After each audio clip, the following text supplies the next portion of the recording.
लोग रोज़ा तो रख लेते हैं लेकिन वो नहीं जानते, उन्हें मालूम नहीं होता कि किन बातों और किन कामों से रोज़ा टूट जाता है। आए हम आपको बताते हैं कि किन कामों और किन बातों से रोज़ा टूट जाता है।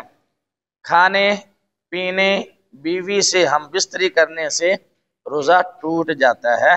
इसी तरह हुक्का पीने से, सिगरेट पीने से, सिगार पीने से भी रोज़ा टूट जाता है।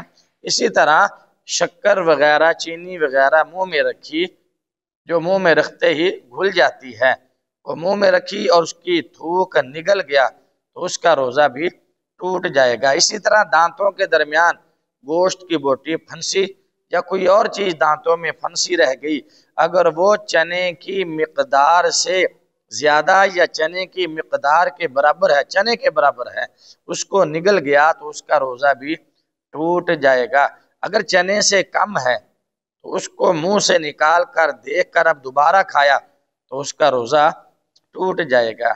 इसी तरह रोज़ा टूटने के लिए सोते सोते पानी पी लिया या सोते सोते कुछ खा लिया या मुंह खोला और पानी का कतरा हलक तक चला गया, रोज़ा टूट जाएगा।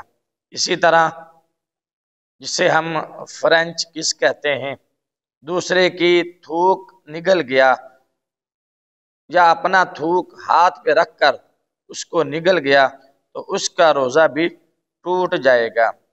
इसी तरह मुंह में रंगीन डोरा रखा, रंगीन धागा रखा या कोई भी चीज़ रखी जिससे थूक रंगीन हो गया, फिर वो थूक निगल गया, पेट में उतार लिया तो उसका रोज़ा भी टूट जाएगा।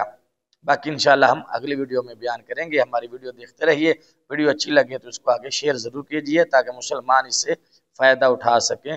अस्सलामु अलैकुम व रहमतुल्लाहि व बरकातुहू।